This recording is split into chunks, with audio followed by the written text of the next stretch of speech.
గురుగారు, మీనరాశి వారికి ఎలా ఉంది? మీనరాశి వారికి 3 గ్రహాలు యోగిస్తున్నాయమ్మ. తృతీయంలో రవి, జన్మ శుక్రుడు, షష్ఠ కేతువు. శుభప్రదమైన ఉద్యోగ ఫలితాలు ఆనందాన్ని ఇస్తాయి.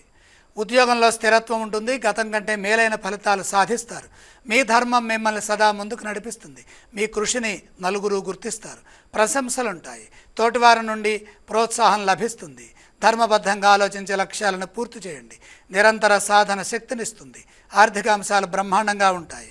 జన్మశుక్ర యోగం మేలు చేస్తుంది. లక్ష్మీ అనుగ్రహాన్ని ఇస్తుంది. దైవానుగ్రహంతో కొన్ని పనులు పూర్తి చేయండి. ఆర్థికంగా అభివృద్ధిని సాధించడానికి ఆలోచనలు సహకరిస్తాయి. అదేవిధంగా వ్యాపారంలో కూడా తెలివిగా వ్యవహరించి లక్ష్య సాధనలో ముందుకు సాగండి. శుభ ఫలితాలు వస్తాయి. వివాదరహితంగా శాంతంగా సంభాషించండి. స్పష్టంగా సమాధానాలు ఇవ్వటం వల్ల అపార్థాల నుండి బయటపడతారు.